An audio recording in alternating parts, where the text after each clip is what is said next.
U keladi, aqlingizdagi insoningiz keladi, lekin bilasizmi, u kelsa ham kelmasa ham hayotingizda hech narsa o'zgarmaydi-da, tushunyapsizmi? Chunki bu yerda siz bir-biringizga bog'lanib qolgansiz, siz bir-biringizni yoqtirasiz, lekin bu yerda bir bo'ladi-ku, bir telbalarcha sevish yokida bir siz yasholmaydi, siz usiz yasholmaysiz. Bu darajada emas sizlar. Sizlarda shunchaki bir-biringizga bog'lanib qolishingiz chiqyapti va biror birini o'rganib qolishlik chiqyapti-da, aslida shunday tushuntiray.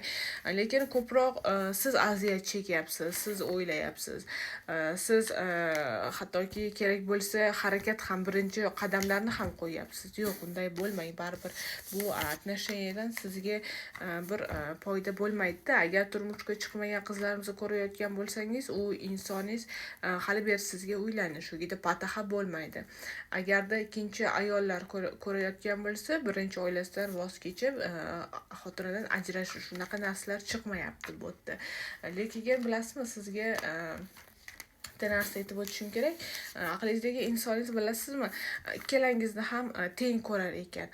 Agarda ikkinchi turmush, nima desam, ikkinchi ayollar yokida bir ikkinchi turmushdan bo'lgan bir oila ko'rayotgan bo'lsa, o'sha aqlingizdagi insoningiz tarozini tekis olib borar ekan. Tushuntira oldimmi? Ham sizni xafa qilmaydi, ham xotinni xafa qilmaydi.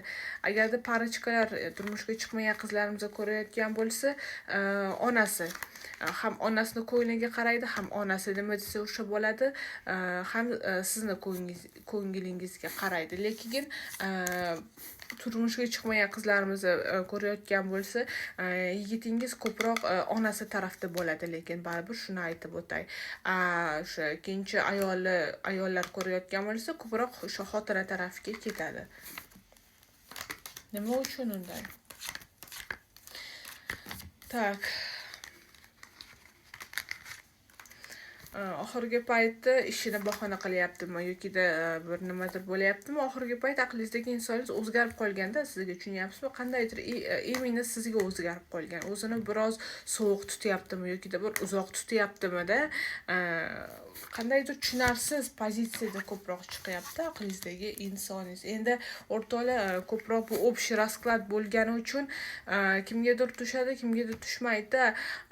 Личный расклад baribir kerak-da, chunki hozir meni har xil ayollar ko'ryaptim.